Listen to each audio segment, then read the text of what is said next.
All right, y'all, welcome to the show. We are going balls deep today, y'all. We are going balls deep. So in just a second, I'm going to break down for you MAGA's $1 trillion heist for crypto billionaires. This is dark, bro. This is dark. Wait until you see what they got planned.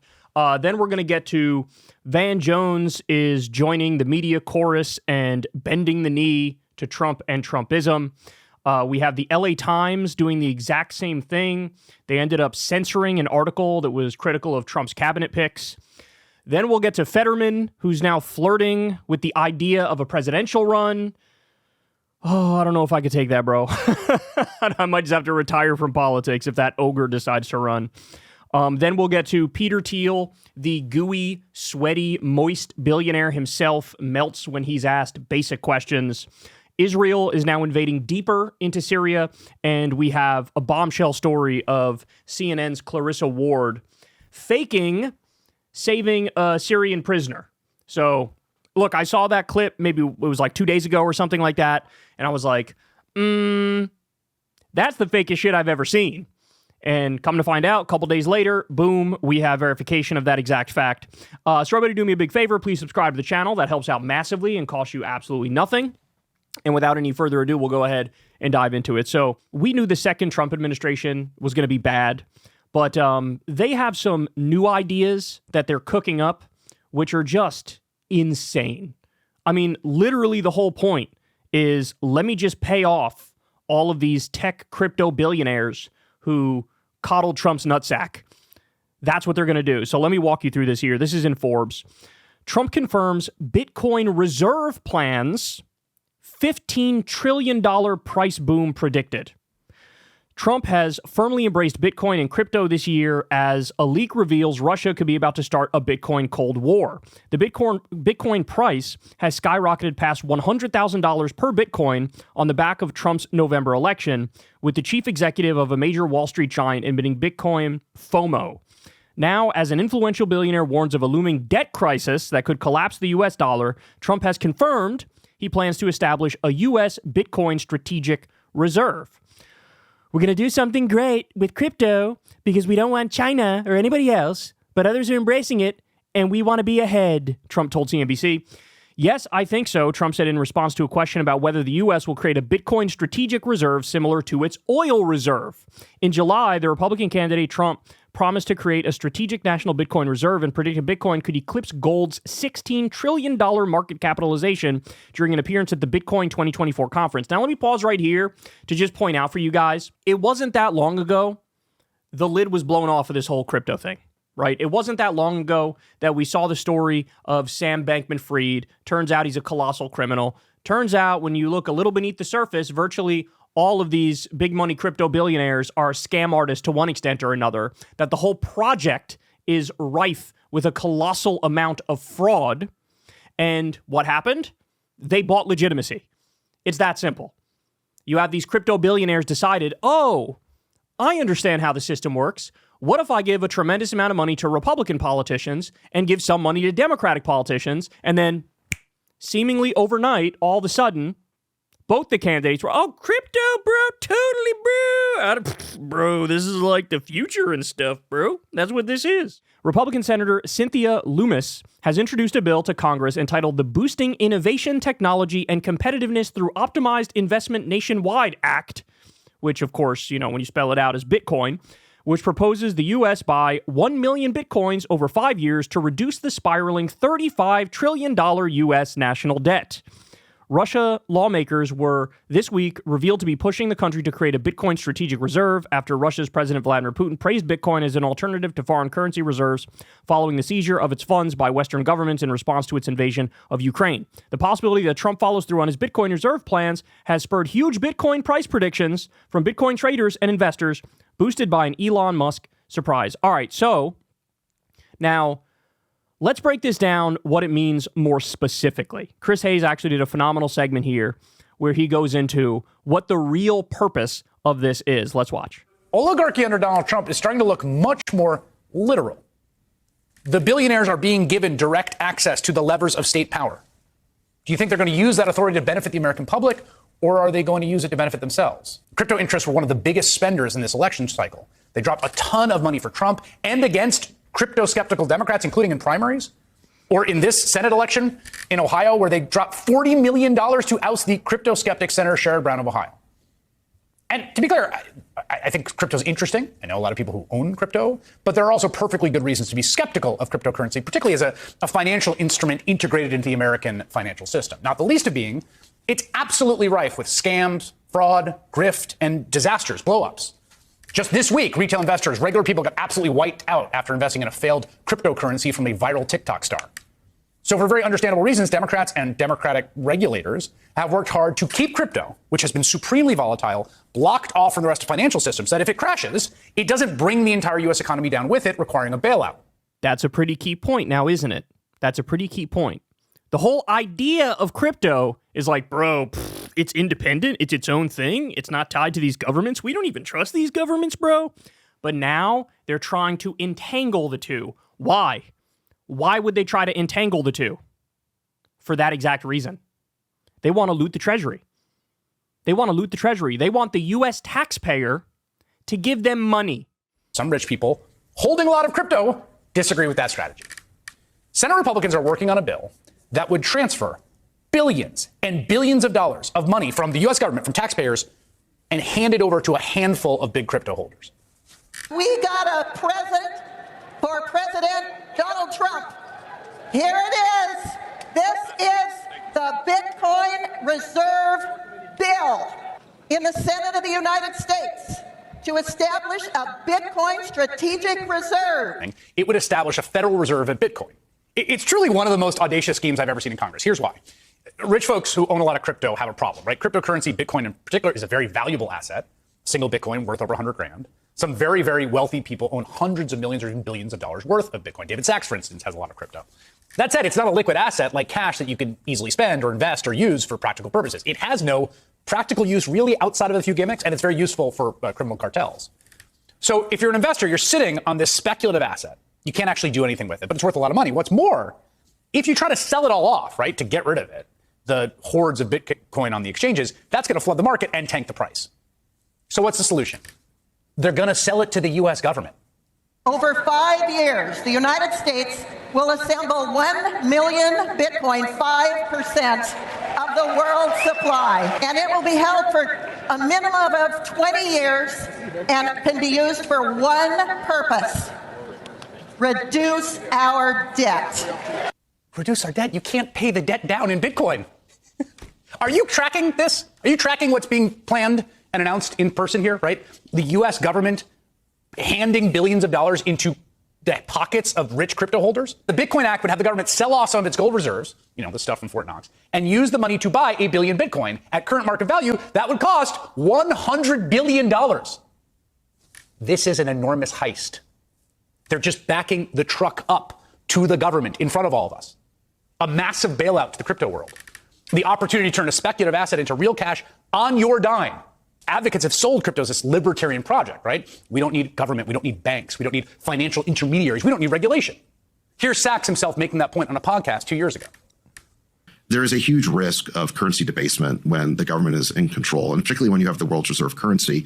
There's just such an enormous temptation to print money to finance your budget and to rack up loans that become unpayable. What Bitcoin offers is a different kind of currency where it's not backed by a government, it's backed by math, it's backed by encryption. And so you don't have to trust the government. All of that lofty rhetoric goes right out the window, though, when Republicans decide they want the government to initiate a massive upward transfer of wealth. We've seen this before in different forms. Privatize the profits, socialize the losses. If you were wondering, well, hold on now, why is it that Trump has more billionaires and Wall Street executives in his administration and part of his transition team than any other administration in history? Why is it? This is exactly why. They are snuggling up to him. They gave him colossal donations for when he ran for president.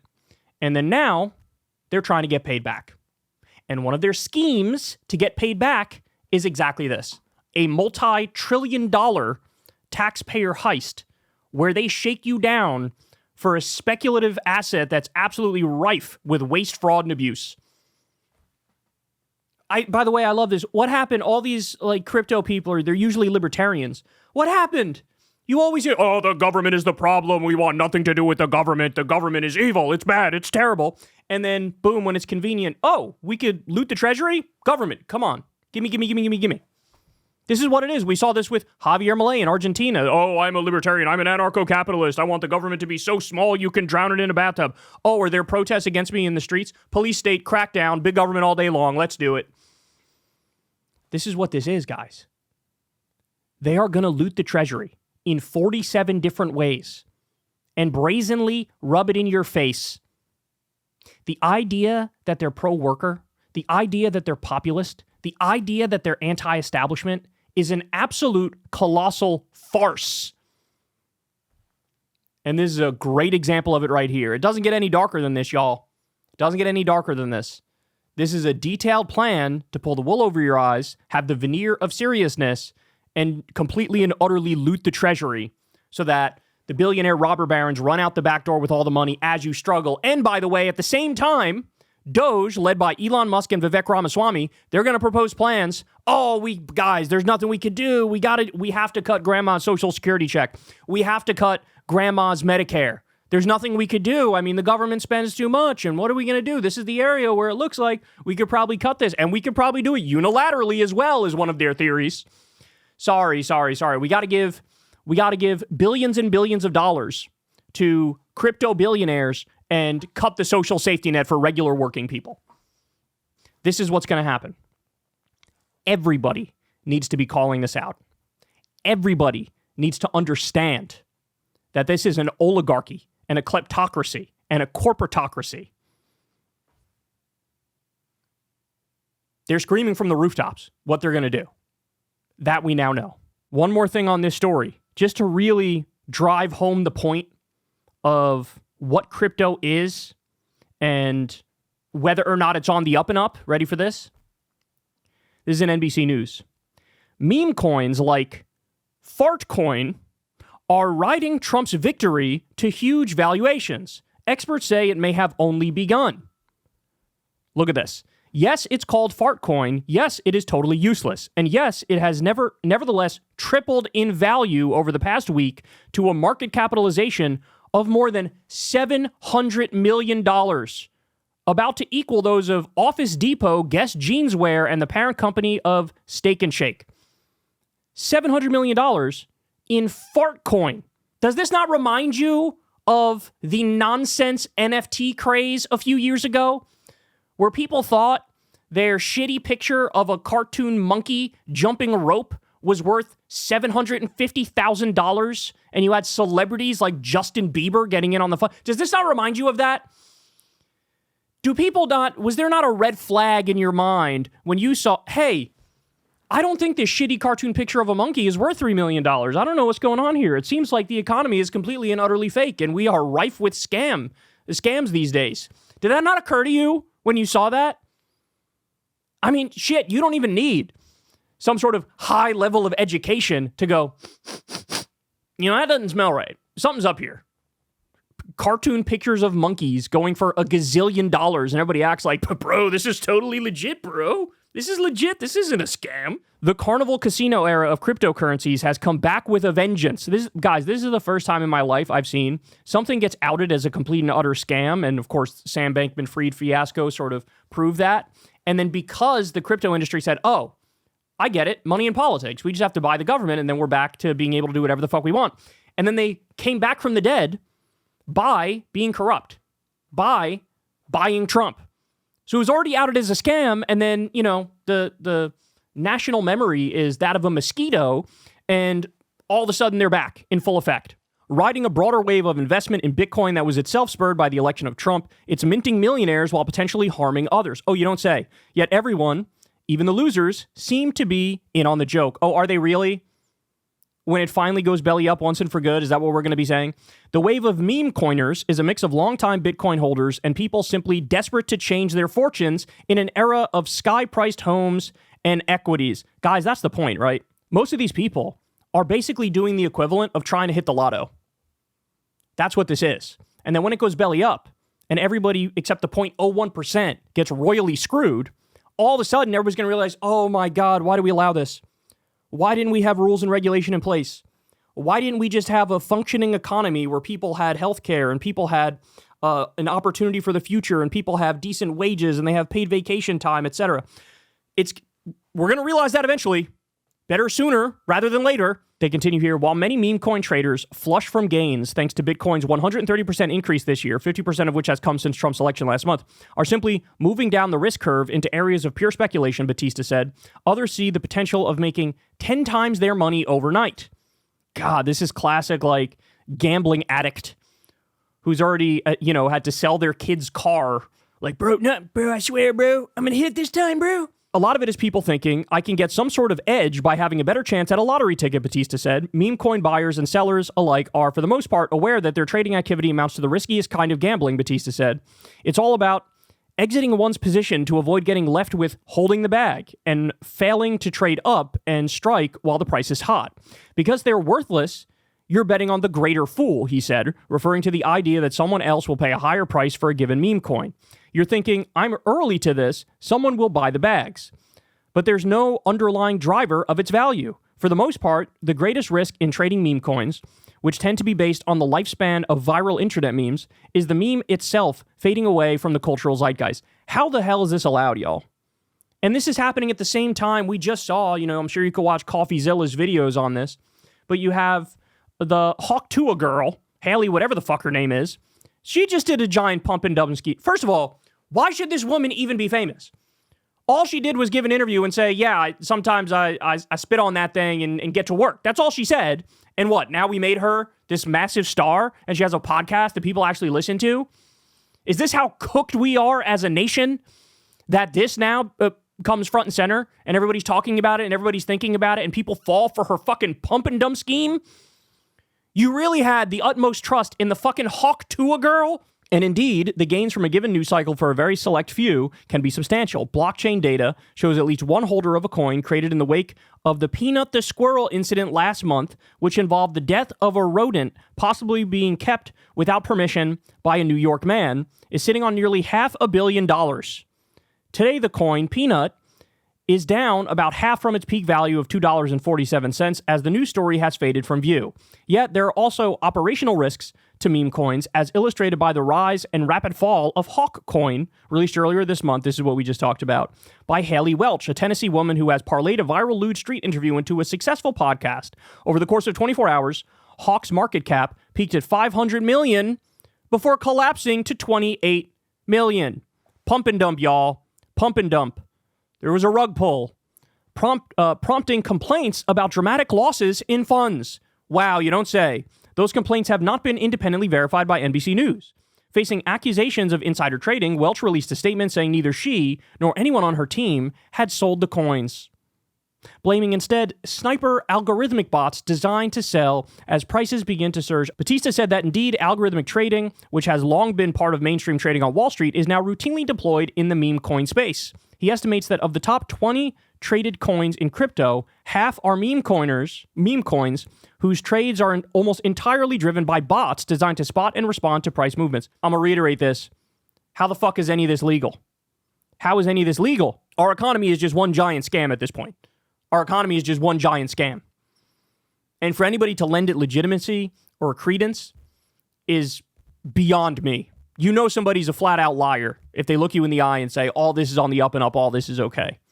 And now you know these asshole tech bro crypto billionaires, now you know what they have planned. They are going to loot the treasury repeatedly and run out the back door with all the money as they cut grandma's social security check. That's what we have to look forward to. Hey, y'all, do me a favor and like and subscribe. It helps out big time in the algorithm. Click the bell as well for notifications when videos drop. And watch that video on screen right now. You know you want to.